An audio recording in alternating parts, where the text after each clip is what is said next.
Et salut tout le monde, c'est Lorenzo High Tech, et oui, comme vous avez pu voir dans le titre, aujourd'hui on va parler de Oppo, et oui, après un an que Oppo a quitté le marché français, ils reviennent sur le marché français, mais attention, ils reviennent très discrètement avec une gamme milieu de gamme, qui est tout simplement la gamme Reno. Ils ont annoncé le Reno 12 et le Reno 12 Pro, donc d'ailleurs aujourd'hui je vais vous parler d'abord du Reno 12, et dans une prochaine vidéo je vous parlerai de la gamme Reno 12 Pro, mais avant de commencer la vidéo, si vous n'êtes toujours pas abonné à la chaîne YouTube, abonnez-vous, elle est 100% high tech, n'oubliez pas d'activer la petite cloche de notification pour être notifié lorsque je publie une vidéo, et bien entendu mes autres réseaux sociaux, c'est-à-dire Instagram, TikTok et Twitter.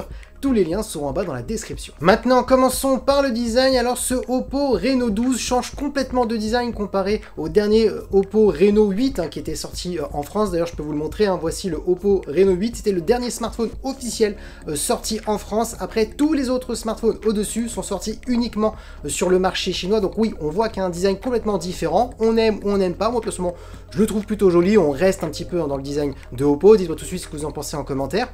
Maintenant, on va attaquer tout de suite les caractéristiques de la face avant. On a une diagonale de 6,7 pouces, donc on est sur une grande taille avec une très bonne résolution Full HD+, accompagné par une technologie d'écran AMOLED et accompagné par un 120 Hz. Alors attention, on est sur un 120 Hz adaptatif qui peut descendre de 60 Hz et monter jusqu'à 120 Hz, mais on n'est pas non plus sur une dalle LTPO qui peut descendre de 1 Hz et monter jusqu'à 120 Hz. Donc, on n'est pas sur un vrai 120 Hz, mais on est un petit peu entre les deux. Ensuite, on est sur un écran qui possède la certification HDR10+, donc un bon point pour améliorer les contenus multimédia qui sont certifiés HDR10+.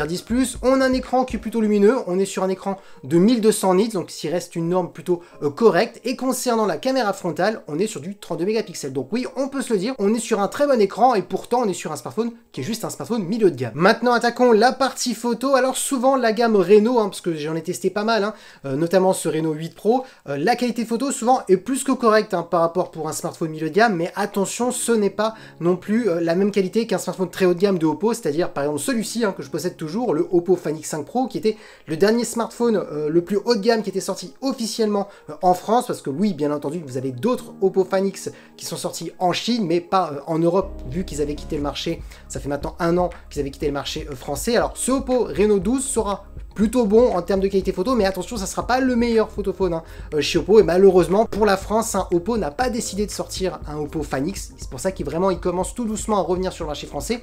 Je vous donne les caractéristiques pour ce Oppo Reno 12. Il possède un capteur de 50 mégapixels qui est stabilisé, on est sur un capteur de Sony. On a ensuite un ultra grand angle, toujours de Sony, de 8 mégapixels, qui va permettre à faire des photos à plan large, et on a ensuite un macro de 2 mégapixels qui permettra de faire des photos d'objets ultra près. Vous savez que ce que je pense des macros, souvent c'est pas des capteurs qui sont très bons et souvent très peu utilisés, mais bon, ça fait quand même toujours un troisième capteur. Et concernant la partie vidéo, on pourra filmer jusqu'en 4K en 30 images par seconde, donc c'est plutôt intéressant. Maintenant, attaquons les performances, souvent le point fort pour les smartphones de la gamme Reno. D'ailleurs celui-ci, j'étais plutôt satisfait. Alors on a 12 Go de RAM sur ce Reno 12, accompagné d'un processeur de Mediatek, le Dimensity 7300 Energy. Pour les gens qui ne connaissent pas ce processeur, c'est tout simplement un très bon processeur milieu de gamme. Alors ça sera pas le meilleur processeur chez Mediatek, mais quand même ça suffira largement pour faire tourner tous les derniers jeux vidéo les plus gourmands, les applications gourmandes, pareil. Donc si vous voulez jouer à des graphismes élevés sur tout ce qui est Call of Duty Mobile, Genshin Impact, oui, vous inquiétez pas, vous aurez aucun souci. Donc ça c'est quand même plutôt le point fort dans la gamme Reno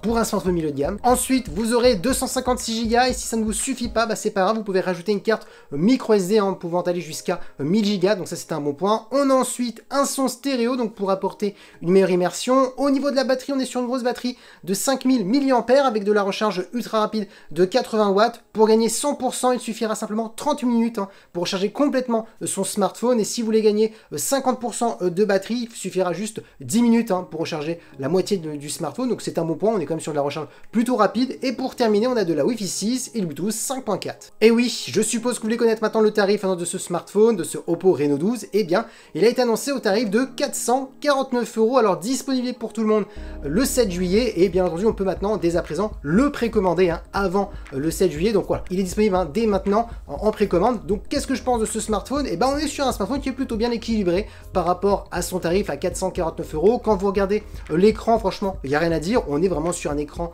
milieu de gamme. La partie photo, pareil, ça reste correct par rapport au prix. Les performances aussi, donc moi je trouve qu'il a des bonnes caractéristiques un peu partout sans vraiment être flamboyant, mais en même temps, pour 449 €, on peut pas non plus tout avoir. On a aussi un joli design, donc d'ailleurs dites-moi ce que vous en pensez en commentaire, et surtout j'ai une question avant de terminer cette vidéo.